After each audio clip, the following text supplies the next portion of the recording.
Բարև ձեզ, Ստեփան Գրիգորյան YouTube-յան ալիքի մասնակիցներ։ Ողջունում եմ ձեզ բոլորիդ։ Այսօր փետրվարի 19-ն է։ Մենք շարունակում ենք մեր աշխատանքը։ Ես պետք է ասեմ, որ այսօր մենք անպայման կանդրադառնանք այն հայտարարություններին, որոնք արեցին երեք մայրեա հայտնի Մարիա Զախարովան, այսօր Սերգեյ Շոյգուն, Ռուսաստանի անվտանգության խորհրդի քարտուղարը։ Սպառնալիքներ, վիրավորանքներ ու մենք պարտավոր ենք դա ուսումնասիրել, ֆիքսել։ Իրոք շատ լարված լուրջ վիճակ է, պայքարը մեր սուվերենության դեմ, նաև հայտվում Ռուսաստանի կողմից շարունակվում է,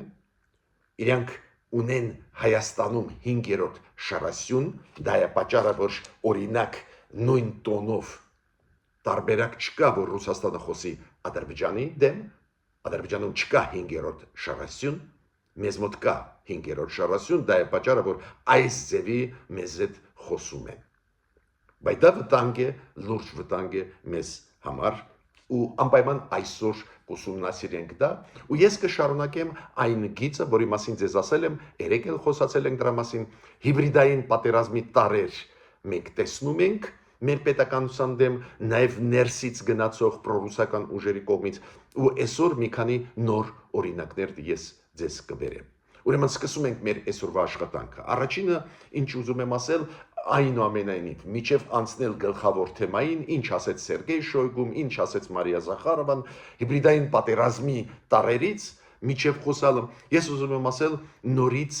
լարվում է վիճակը Իրան-Միացյալ Նահանգներ։ Այո, երեք Իրանի արտգործնախարարը դրական գնահատեց Ժենևյան բանակցությունները, ամերիկյան կողմը կարծես թե լռում էր, կարծես թե համաձայն է այդ գնահատականների հետ, բայց այսօր կա ինֆորմացիա, որ Միացյալ Նահանգները ուժեղացնում են իրենց ռազմական ներկայացությունը Իրանի շուրջ, նաև այդ թվում Հորմուզի նեղուցում, լարված է վիճակը, Իսրայելից հայտարարություններ ցույց են տալիս, որ հարվածները շատ հավանական է, որ լինեն Իրանի դեմ ուղղված։ Ուղղակի մենք պարտավոր ենք ուշադիր հետևել, քանի որ Իրանը մեր հարևանն է, ցանկացած ապակայունացում այդ երկրի կազդի մեր վրա, ուղղակի պետք է շարունակենք հետևել զարգացումներին։ Ես պետք է ասեմ, որ ավստրիական քաղաքում Սանկտ Պելտենե սկսվեց երեք եպիսկոպոսաց խորհրդի նիստը, հայ առաքելական եկեղեցու եպիսկոպոսաց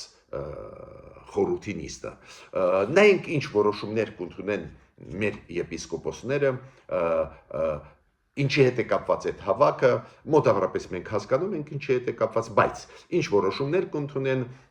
ինչ կառաջարկեն հայ ժողովրդին այս իրավիճակում, որը կա այսօր կառավարություն Հայաստանի եւ հայ առաքելական եկեղեցու հարաբերությունների մեջ։ Հայաստանը նաև կգա, պետք է ասեմ, Մարտակոսը, դուք գիտեք, այդ շատ կարևոր պաշտոնյա է Եվրոմիության, Մարտակոսը ընդլայնման կոմիսարն է Եվրոմիության, ինքը պլանավորում է տարածաշրջան գալ Հայաստան եւ Ադրբեջան։ Հիմա անցնում եմ Սերգեյ Շոյգուի ասածին։ Ուղղակի խայտարակություն, ինչ ինքը ասեց։ Ինքը տվեց ինտերվյու կապված հայկական երկաթգծերի հետ, ավելի ճիշտ ռուսական հարավկովկասյան երկաթգծերի հետ, որոնք կոնցեսիա ունեն մեր երկաթգծերի վրա։ Քանի որ Նիկոլ Փաշինյանը վերջի իր ելույթներից մեկում առաջարկություն արեց, որ Ռուսաստանը վաճառի իր կոնցեսիան այլ երկրի, որը մոտ է եւ Ռուսաստանը եւ Հայաստանի համար, ինչու։ Քանի որ Ռուսաստանը սանկցիայի տակ է, նույնիսկ եթե Ռուսաստանը վերականգնի օրինակ երասխ սադարակ հատվածը երկաթգծի, որ մենք կապնվենք երկաթգծով Ադրբեջանի հետ, նույնիսկ եթե ախուրիկի ուղղությամբ երկաթգիծը վերականգնի, որ մենք երկաթգծային կապ ապագայում ունենանք Հայաստան-Թուրքիա, նույնիսկ եթե իրակ դա անեն, Եվրոմիությունը, Միացյալ Նահանգները չեն օգտագործի այդ հատվածները, քանի որ մեր երկաթգծերը գտնվում են ռուսական կոնցեսիայի տակ։ Կոպիտ ասած ինքը ասում է, այդ կոնցեսիան մեզ դարձնում է ոչ մրցունակ այս տարածաշրջանում։ Ոչ ոք դա չի օգտագործի, դուք սանկցիայի տակ եք, եկեք դուրս եկեք մեր երկաթգծերից, բայց բարեկամ պետությանը տվեք, որ կասկածներ չլինեն, որ ինչ որ մեկը ձեզ խաբում է։ Շատ սավոտ արձագանքեց Սերգեյ Շոյգուն ուղակի օրեն սպառնաց, ինքը ասեց այս վատ մտածված որոշումները կբերեն նրան, որ թանկ նստի հայ ժողովրդի վրա դա։ Միտքը դա էր, որ այս վատ մտածված որոշումները ինքը դա գնահատում է վատ մտածված որոշումներ, դրանք կբերեն հետևանքների հենց հայ ժողովրդի դեմ ուղղված։ Ու ինքը ասեց, մեկ գիշերվա մեջ այս ամբողջ երկաթգծային համակարգը կարող է փլուզվել։ Նու ակնհայտ սպառնալիքներ, այն մարդկանց, ովքեր չի հիշում, հիշեցնեմ։ Սերգեյ Շոյգուն այն ղեկավարն է Ռուսաստանի, որը 2020 թվին եղել է Ռուսաստանի պաշտպանության նախարար։ Պրո ադրբեջանական, հակահայկական քաղաքականություն էր վարում, ակնհայտ, հիշում եք իր հայտարարությունը կապված Ղարաբաղի հարցերի հետ, երբ որ ինքը հեռախոսազրույց ունեցավ այն ժամանակվա Թուրքիայի պաշտպանության նախարարի հետ ու ասեց, որ մենք փայլուն օպերացիա անցկացրեցինք Ղարաբաղում։ Պարզ է, ում դեմ։ Այո, այդ մարդուն ես չեմ հավատում ու իր ելույթը ինձ շատ մտահոգեց, քանի որ ինքը սովորական ինչ որ դիվանագետ չի, ինքը նախկին պաշտպանության նախարար, ինքը ամենամոտ կանգնած Պուտինին մարդն է այսօր էլ անվտանգության խորհրդի նախագահ, ավելին ինքը ծավալվեց, հետո պատմեց ինչ մեծ գործ արեցին Հարավկովկասյան երկաթգծի ռուսական երկաթգծերը Հայաստանում, մեծ ներդրումներ, մենք տեսանք այդ ներդրումները, մենք տեսանք որակը այդ վագոնների խայտարակ որակը, այդ էլեկտրավոզների, մենք այդ ամեն ինչ տեսանք, այդ կոռուպցիոն սկանդալը հիշում ենք, ինչ եմ ուզում ասել, ինքը սուտը ուզում է մեզ վրա ծախել իրանց երկաթգծերի աշխատանքի մասին Հայաստանում, բացի դրանից բաց սպառնում է, դա սպառնալիք է, որ ասում են, որ մեկ գիշերվա մեջ այդ ամեն ինչ կարող է փլուզվել, խոսքը գնում էր հայկական երկաթգծերի մասին։ Ու ես զգուշացրել եմ մեր կառավարությունը, որ Ռուսաստանը ոչ մի բանի չի համաձայնվի, ոչ կվերանորոգի ինչ որ հատվածներ մեր երկաթգծի, ոչ էլ կամավոր դուրս չի գա երկաթգծերից։ Ոստեղ ես մեր հայ ժողովրդին ուզում եմ հիշեցնել, ով տվեց այս երկաթգծերը Ռուսաստանին, ով սահմանափակեց մեր սուվերենությունը, որ այսօր ապաշրջապակումը կյանքի պես է պես մեզ պետք է կյանքի պես, բայց մենք չենք կարող ինքնուրույն գործել։ 2008 թվին էր դա, նախկինների ժամանակ էր, հիմա էլ իրանք ուզում են նորից վերընտրվել։ Հիշեք, ժողովուրդ ջան, ոչ մի բան պետք չի մոռանալ։ Երեկ էլ Մարիա Զախարովան, հայտնի Մարիա Զախարովան, որի մասին շատ բաներ մենք խոսում ենք, լսել ենք, զզված ենք, բայց քանի որ ինքը Ռուսաստանի արտգործնախարարության պաշտոնական ներկայացուցիչն է, այսօր էլ պարտավոր ենք ասել, ինչ ասեց Մարիա Զախարովան երեկ։ Ինքն էլ անդրադարձավ այս թեմային, երկաթգծի թեմային։ Ինքն էլ ինչ որ հեքիաթներ էր պատմում, որ մեծ գործ արեցինք, մեր մեծ ներդրումներ Հայաստանի երկաթգծերի մեջ, փոխանակ շնորհակալություն ասեն, ինչ են անում, բայց ինքը նաև անպատվեց, չորեց մեր ղեկավարներին։ Նիկոլ Փաշինյանի ասացին ինքը անդրադարձավ, ասում է տարօրինակ հայտարարություններ են, տարօրինակ ու անթույլատրելի։ Դες ինքը գնահատում է մեր ղեկավարի ասածը։ Դու ով ես որ դու գնահատես մեր ղեկավարի ասածը։ Այո, մենք քաղաքացիներս Հայաստանի սփյուռքայությունը մեր հարազատ։ Մենք կարող ենք դիտողություն անել մեր իշխանություններին, առաջարկություն անել, քննադատել, գովալ, եթե լավ են աշխատում, բայց դու ով ես, որ գնահատում ես։ Փաշինյանը ասեց, որ քանի որ Ռուսաստանը սանկցիաների տակ է, նույնիսկ եթե վերականգնվի այն հատվածը ախուրիկի երկաթգծի, որ մենք երկաթգիծը սկսի աշխատել Գյումրի ղարս, ու եթե երասխի այդ հատվածը վերականգնի Ռուսաստանը երկաթգծերը դեպի Սադարակ, դեպի Նախիջևան, նույնիսկ ոչ ոք չի օգտագործի, Ռուսաստանը սանկցիայի տակ է, Ռուսաստանը պետք է ծախի այդ կոնցեսիան այլ երկրի, մենք համաձայն ենք։ Ում ուզում է թող ծախի Ռուսաստանը, օրինակ նույն Ղազախստանի։ Ու ինքը ասում է անթույլատրելի է, ինքը ինչ ասել է տարօրինակ, ինչի տարօրինակ, այդ հայտարարությունները ի պաշտպանություն մեր սուվերենության են։ Ուրեմն սպառնալիքներ մենք տեսնում ենք ու ասեմ ձեզ որտեղից է դա գալիս։ Ինչու հետ է կապված, որ Ռուսաստանը այս ձևի մեր նկատմամբ անհարգալից վերաբերմունք ցուցաբերում է։ Ոչ միայն դրա հետ, որ գործող իշխանությունները ակտիվ աշխատում են, շրջափակումից դուրս են գալիս, միջազգային հարթակներում ռեյտինգը Հայաստանի բարձրանում է, խանդում են, ոչ միայն, նաև այն պատճառով, որ Հայաստանի ներսում կա 5-րդ շարասյուն։ Իրանք գիտեն, որ կարող են այդ 5-րդ շարասյության միջոցով ապակայունացնել Հայաստանը։ Դա է պատճառը, որ ես ասում եմ ուշադիր եղեք, այդ հիբրիդային պատերազմի տարրերը պետք է ջոկեք։ Ու այսօր էլ կբերեմ մի քանի օրինակներ։ Օրինակ, նոր ստեղված ուժերից մեկի հայտնի գործիչը, դուք տեսնում եք ինչ է կատարվում, նոր կուսակցություններ են ստեղծում, Հայաստանում նոր շարժումներ, դե ժողովրդավարությունն է, մարդիկ ուզում են ստեղծում են, դա նորմալ է, կան 5 կուսակցություններ, նոր կուսակցություններ, ինչ որ դաշինքներ, մարդիկ հայտարարում են, որ գնում են ընտրությունների, որոնք պետք է լինեն ազգային ժողովի հունիսի 7-ին, նորմալ process։ Բայց երբ որ սուտ են ասում, ես չեմ լռի։ Օրինակ ուժերից մեկը նոր ստեղծված, իրանց դեմքերից մեկը ասեց, որ այն գերիները, որոնք գտնվում են Բաքվում ու որոնց դեմ հիմա դատական process-ները ավարտվում են, իրանց դատապարտում են բավական երկար ժամկետներով, ինքը ասեց իշխանությունը ոչ մի բան չի անում իրենց համար։ Իշխանությունները լռում են եւ անգործունյա են։ Դա մեղմ ասած չի համապատասխանում իրականության։ Այդքան մենք գիտենք ինչ է արվում։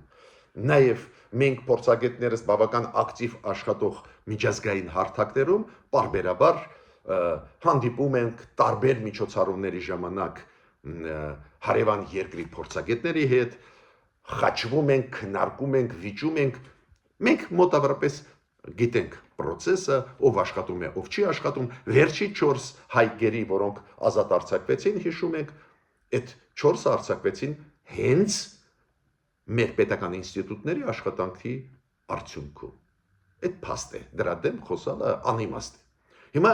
միտքս ինչու՞մ է կայանում։ Դա էլ պատերազմ է, դա էլ դեզինֆորմացիա է, ասել, որ ոչ մի բան չի արվում։ Ուրիշ բան է, եթե մարդիկ գալիս են ասում են, գիտեք, կարելի է ավելի շատ անել, ու ինչ որ առաջարկներ անել, կարելի է հասկանալ, բայց ինչ իմաստ ունի, ասենք, խաբել, էդ էլ այս ձևի զգայուն հարցում, գերիների հարցում։ Դուք գիտեք, ցանկացած հայտարարություն կարող է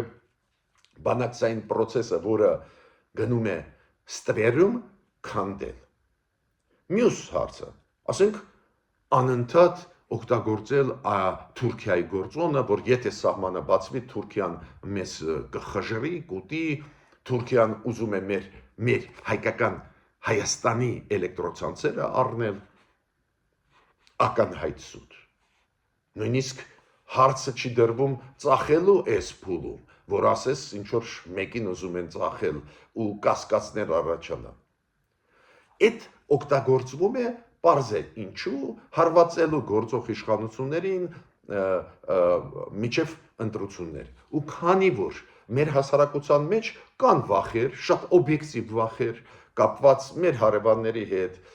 իրենց նպատակների հետ, շատ օբյեկտիվ վախեր կան հասարակության մեջ, դա անցնում է, բայց մեր փորձագետների հայրենիք սիրող մարդկանց փորձ ունեցող մարդկանց ֆունկցիան պետք է լինի բացահայտել այդ հիբրիդային պատերազմի տարրերը, դեզինֆորմացիա տարածելը կամ շատ կարևոր հարց, դու գիտեք, հիմա մի հարց առաջացավ, առաջի պլան եկավ Սամվել Կարապետյանի հետ կապված։ Այդ մարդը ունի 2 թե 3 քաղաքացիություն, իրանք չեն թաքցնում, այո, ինքը ունի Հայաստանի, Ռուսաստանի քաղաքացիություն, նույնիսկ ինչ որ երրորդ երկրի քաղաքացիություն, ու ինքը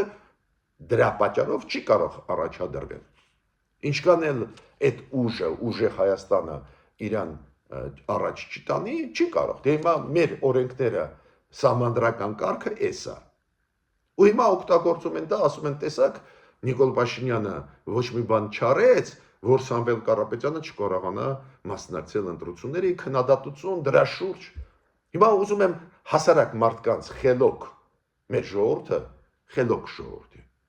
Տարբեր մարդկանց, տարբեր գործերով զբաղվող,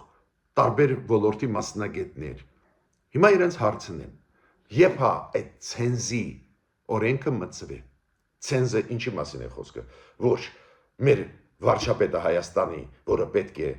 ընտրություններից հետո ընտրվի, վարչապետ, ով էլ լինի, կամ պատգամավորները, որոնք պետք է ընտրվեն հունիսի 7-ին,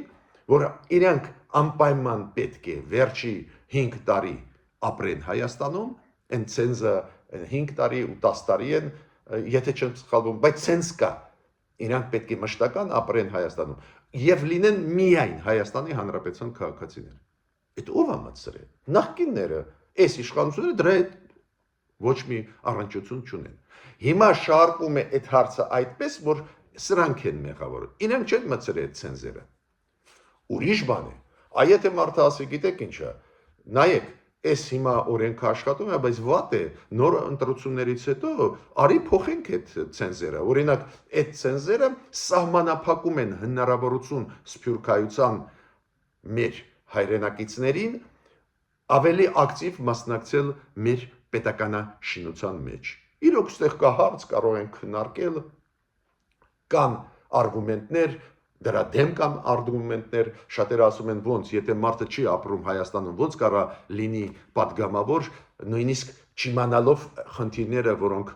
ունեն հասարակ մարդիկ, նույնիսկ եթե ինքը հայրենասեր է, նույնիսկ ինքը գրագետ է։ Ուրեմն, եթե ուզում են այդ քննարկումը բացել, բացենք այդ քննարկումը, շատ կարևոր քննարկում է, բայց իմ ասածը շատ հասարակ է։ Ինչի եք ուղում այն մարդկանց դեմ, որոնք այս օրենքի հետ կապ չունեն։ Այս օրենքը, այս ցենզերը, պատգամավորների վրա դրված, վարչապետի այդ պաշտոնի վրա դրված, այդ ցենզերը չեն մտցրել այսօրվա իշխանությունները։ Ու իմ ելույթի մասը կարևորագույն գիտեք որն է։ Թողնենք հիմա, որ Հայաստանի դեմ գնում է հիբրիդային պատերազմ առաջի հերթին Ռուսաստանի կողմից։ Ռուսաստանը չի ուզում, որ մենք լինենք ավելի սուվերեն։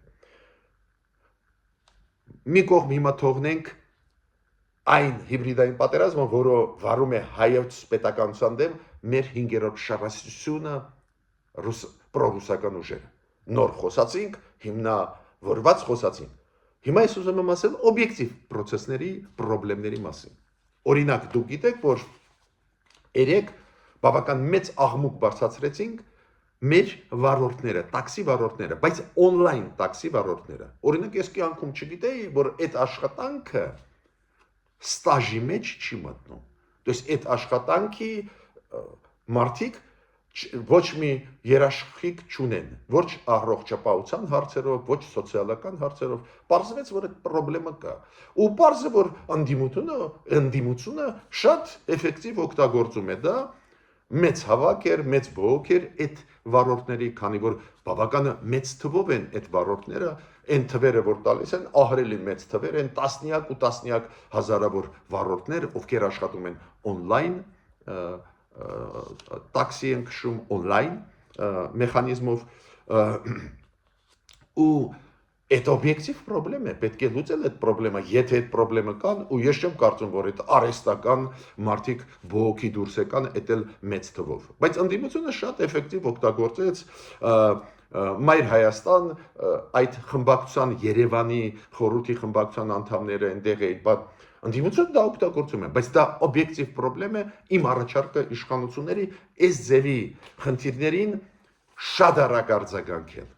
թույլ չտալ, որ զարգանա այդ դժգոհությունը, քանի որ այս հարցերը, այդ վարույթների շատ կարելի է էֆեկտիվ շատ արագ լուծել։ Դժգոհությունը ունի հիմքեր վարորդների, բայց արագ, քանի որ հիմա ընտրություններն են։ Ու մյուս հարցը, վերջի ժամանակներս մենք շատ ենք լսում կրակոցներ, նաև այդում Երևանում, այդ ինչ որ կատարվեց երեք Աչափնյակ թաղամասում ուղակի խայտարակություն է, այնտեղ պատերազմական գործողություն է։ Այնտեղ ինչ որ մի կրակոց մեկը մյուսի վրա չի կարակե, նվազագույնը 11-ից 11 ու ավել մարդիկ մասնակցում էին այդ կրակոցների, մեկը մահացել է, երեքը ծանրագույն վիճակում, երեքը ծանր վիճակում, միայն այն հաղորդումը, որը տալիս է մեր ներքին գործերը, 11 հոգի դրան մասնակցել են, մի մասը փախած է, հիմա կամաց կհավաքեն, այդ մարդկանց կբռնեն մասնակիցներին, բայց խոսքը գնում է մեծ թվի մասին, 2 հոգու, 3 հոգու մասին չի։ Ուրեմն ստեղել մեր ներքին գործերը իրոք շատ վերջի ժամանակներս էֆեկտիվ, ակտիվ աշխատում են, բայց այդ պրոֆիլակտիկ քայլերը շատ արագ պետք է անել, քանի որ այս ձևի կրակոցները էտել Երևանում, Երևանի թաղերից մեկում